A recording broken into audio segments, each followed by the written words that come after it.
Buddhist philosophy speaks of the four invisibles: water to the fish, air to the bird, mind to mankind, and enlightenment to the ignorant. Because you see, you never know your own element. It's impossible, therefore, to give a definition of consciousness, because we don't know anything outside it, just as the fish doesn't know anything outside water, and the bird doesn't know anything outside air. We don't know unconsciousness. We only know when we have been unconscious. We all know what it is, and yet none of us know what it is. We know we're conscious.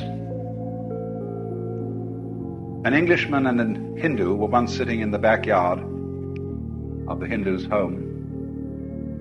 The Hindu was talking about the necessity of a background for the perception of any figure.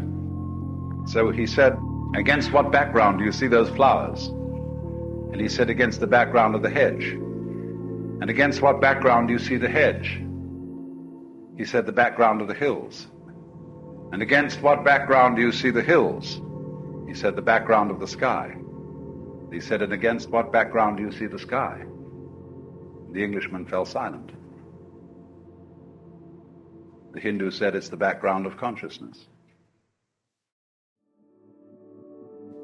But there you see we reach a limit. And you can talk until all is blue about whether consciousness and reality are the same thing, whether there really is ever any such thing as pure unconsciousness, whether consciousness is eternal, whether, as the subjective idealists would say in philosophy, there is primarily mind, and all so-called physical and material existence is something in mind or something in consciousness. You can debate that subject forever and ever and ever and come out nowhere. There is no answer to the question when asked in that way. But it is helpful as a start to make things at once more simple and perhaps a little more difficult by the trick of talking about all things, whether spiritual or physical, in terms of pattern.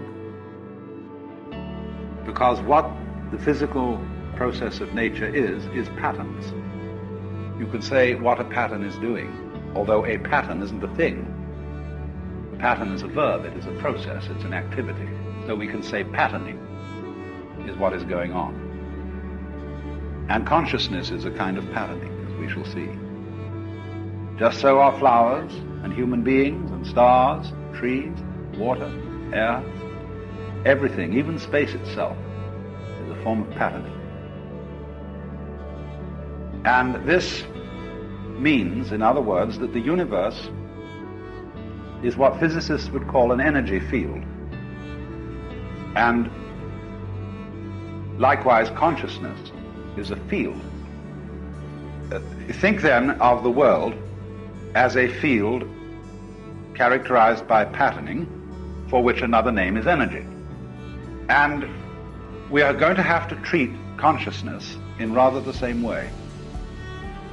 Now, one thing that is characteristic of all energies whatsoever, all patterning whatsoever, is that we find it convenient to think about it in terms of the spectrum.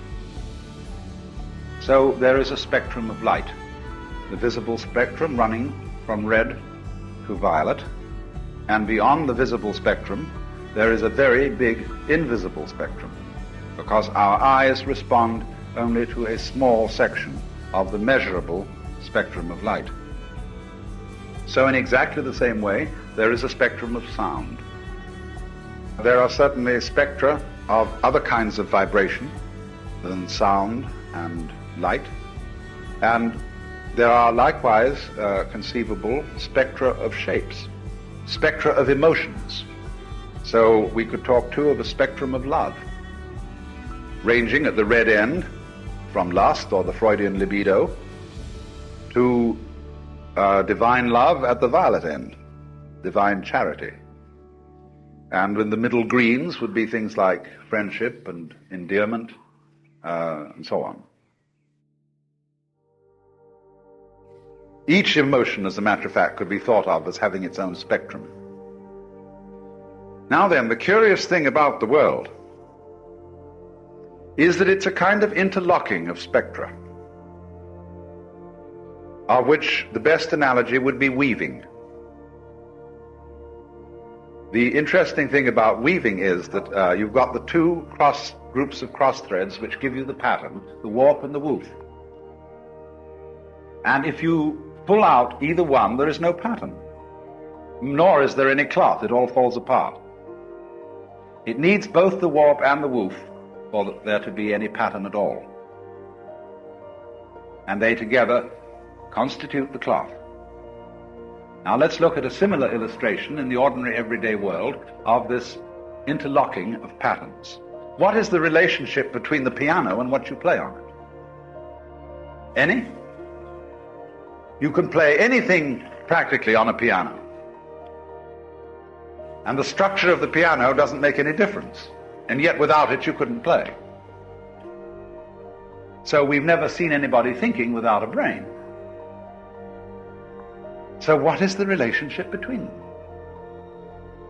Well, again, you see, it's rather like warp and woof. The warp goes one way, and the woof goes the other. But by the interlocking of the two, you get something. So what you've got then are spectra of different kinds. So you get the picture of the world as an enormous web, where spectra mesh with spectra of all kinds, and they're all mutually interdependent, and through them it all hangs together. And the peculiar fact of these spectra is that they come into being together almost. You don't see things appearing in nature except from with certain insects and birds that actually practice weaving. But you don't see plants and trees being exactly woven. What seems to happen more than that is that warp and woof come into being together at the same time, in rather the same way that back and front necessarily come into being together at the same time. Or head and tail.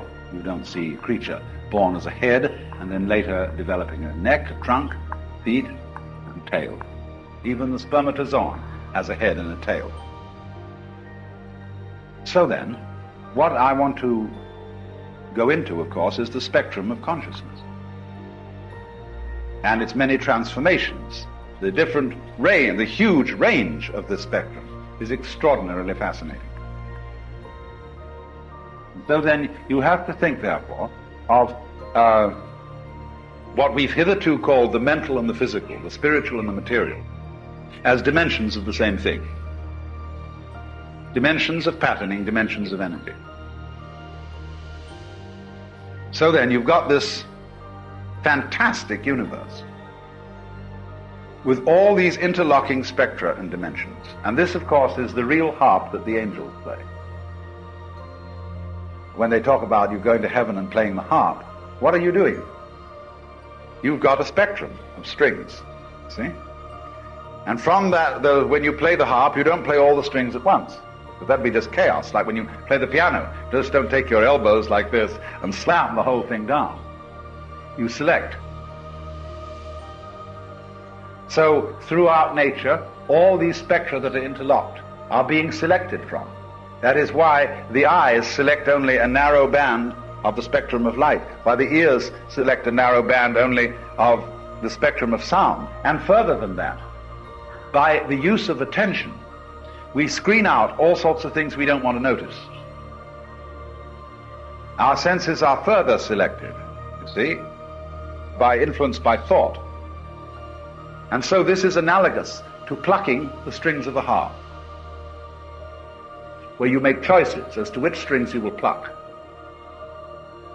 So when the angels play their harp, the music is everything you see. So that's the real meaning of what you do in heaven when you go and play the harp. You become one with God and you create the universe, you see. That's the real meaning.